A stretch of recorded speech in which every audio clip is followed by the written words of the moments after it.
Hello students, हमने इससे पहली वाली वीडियो में इंट्रोडक्शन किया। ओके, सो वो लेक्चर ज़रूर देखें, इसके बाद आप ये अटेंड करें तो अच्छा रहेगा। सो इधर हम एक्सरसाइज 3.1 करने वाले हैं। Question number 1। ओके, क्वेश्चन है how will you describe the position of a table lamp on your study table to another person. Okay, आपका टेबल है, आपके टेबल के ऊपर एक लैम्प है। अगर उसे आपको दूसरे पर्सन को डिस्क्राइब करना है कि उसकी पोजीशन कहाँ पर है, तो आप उसे कैसे करोगे। ओके, तो इस तरीके से मैंने 3D व्यू बनाया है। ओके, कि भाई यहाँ पर आपका लैम्प है। ओके, ये आपका टेबल है, इसकी पोजीशन आपको डिस्क्राइब करनी है। तो जैसे हमने आगे इंट्रोडक्शन में पढ़ा, ओके, मैंने इसको एक प्लेन व्यू में ड्रॉ कर लिया। ओके, यानी 2D व्यू में इसको मैंने ड्रॉ कर लिया। ओके, सो इसे हम लिखेंगे कैसे? To describe the position of the table lamp placed on the table, let us consider the table lamp as P and the table as a plane. Okay, now choose two perpendicular edges. कोई भी आप perpendicular edges choose करते हो, करना है आपको। Okay, ये भी एज कर सकते हो, ये भी एज कर सकते हो, ये भी और ये भी कर सकते हो। ओके, कोई भी दो आपको एजेस आपको वहाँ पे बताने हैं जो परपेंडिकुलर हो। ओके, एक दूसरे से परपेंडिकुलर हो। तो मैंने ये इस तरीके से ये परपेंडिकुलर वाले एजेस बता दिए। ओके, सो जो इसका ओरिजिन है उसको मैंने ओ लिया। ओके, ये वाई एक्सिस लिया और ये एक्स एक्सिस लिया। ओके, अब अगर मुझे ये पॉइंट फाइंड करना है तो मैं इस पॉइंट को कैसे बताऊंगा कि ओ वाई से इस पॉइंट का कितना डिस्टेंस है और ओ एक्स से इस पॉइंट का कितना डिस्टेंस है। तो मैंने ए सेंटीमीटर जितना डिस्टेंस लिया यहाँ से और यहाँ से बी सेंटीमीटर जितना डिस्टेंस लिया। इस तरीके से आप इस कोऑर्डिनेट को ए बी करके बता सकते हो। ओके, तो इसी तरीके से आप दूसरे पर्सन को डिस्क्राइब कर सकते हो कि इधर से इस एज से इतना दूर है और इस एज से इतना दूर है मेरा लैम्प। ओके, तो आप समझ गए होंगे। Thank you. अब हम एक्सरसाइज 3.1 का क्वेश्चन नंबर 2 देखेंगे।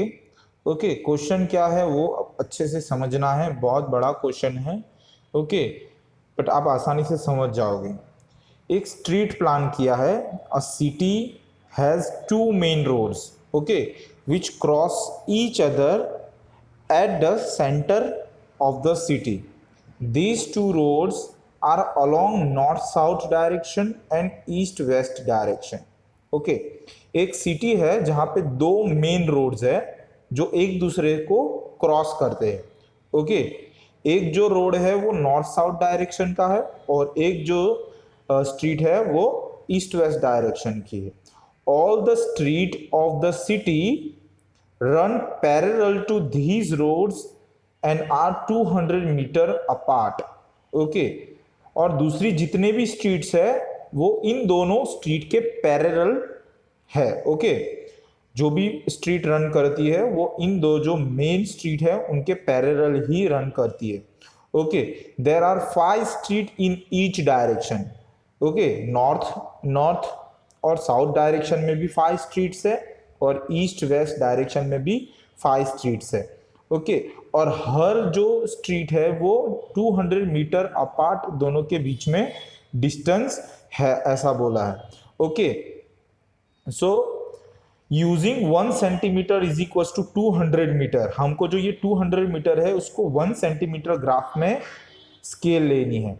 Okay, so draw a model of a city on your notebook. Present road और स्ट्रीट बाय सिंगल लाइन। हमको रोड ऐसे पैरेलल लाइन में नहीं बताना है, सिंगल लाइन में उसको बताना है हमें। There are many cross street in your model, यानी जो भी रोड्स होंगे वो एक दूसरे को क्रॉस करते होंगे और ऐसे काफी सारे रोड्स होंगे जो एक दूसरे को क्रॉस कर रहे होंगे इस मॉडल में। A particular cross street is made by 2 streets, okay, one running in north south direction and another in east west direction. Okay, each cross street is referred to in the following manner. Okay, एक आपको example बताया है कि भाई if the second street is running in the north direction and fifth in the east west direction meet at some crossing. अब ये दोनों जो एक स्ट्रीट थी जो नॉर्थ साउथ डायरेक्शन वाली स्ट्रीट थी वो सेकेंड स्ट्रीट थी, और जो फिफ्थ वाली स्ट्रीट थी वो ईस्ट वेस्ट डायरेक्शन में थी, तो ये कहीं ना कहीं पे क्रॉस होगी। ओके, और वो कहाँ पे होगी, तो वो 2 and 5 पोजीशन पे होगी। यानी 2 क्या है, वो second street north south direction वाली स्ट्रीट है, और जो फिफ्थ स्ट्रीट है वो ईस्ट वेस्ट डायरेक्शन वाली स्ट्रीट है। Okay, so using this convention find how many cross streets be referred to as 4-3। यानी 4-3 से कितनी स्ट्रीट ऐसी होगी जो एक दूसरे को क्रॉस करेगी। और सेकंड क्वेश्चन है how many cross street be referred to as 3-4। तो इसको हमें बताने के लिए एक इस तरीके से आपको ग्राफ ड्रॉ करना पड़ेगा। ओके, सो मैंने इस तरीके से आपको एक ग्राफ ड्रॉ करके बताया है। सॉल्यूशन है कि भाई कितनी क्रॉस स्ट्रीट होगी, तो वो होगी यूनिक, यानी एक ही ऐसी क्रॉस स्ट्रीट होगी जो 4-3 का कोऑर्डिनेट बनाएगी। ओके, जहां पे 4 है वो किसका होगा, नॉर्थ साउथ का, और जो 3 है वो ईस्ट वेस्ट का होगा। उसी तरीके से जो 3-4 का कोऑर्डिनेट भी एक ही ऐसा बनेगा, यानी यूनिक क्रॉस स्ट्रीट बनेगा 3 और 4 का भी, जहां पर 3 जो है वो नॉर्थ साउथ डायरेक्शन बता रहा है, और जो फोर्थ स्ट्रीट है वो हमें ईस्ट वेस्ट वाले स्ट्रीट का डायरेक्शन बता रहा है। ओके, तो अगर हमको जो एग्जाम्पल में दिया है आपको कन्वेंशन में, वहां पे ये वाला पोजीशन बताया है। ओके, क्या है वो, सो बोला वो second street of north south direction, ये नॉर्थ साउथ डायरेक्शन वाली मेन स्ट्रीट है, ये ईस्ट और वेस्ट वाली मेन स्ट्रीट है। इसके साथ देखो स्ट्रीट 1, स्ट्रीट 2, स्ट्रीट 3, 4 and 5 जो है वो नॉर्थ और साउथ के डायरेक्शन में पैरेलल है, और ये जो है वो ईस्ट और वेस्ट वाले डायरेक्शन में सारी पैरेलल्स है। जो आपको कन्वेंशन आपको क्वेश्चन में जो बताया है वो कौन सा पॉइंट बताया है, ये वाला पॉइंट बताया है।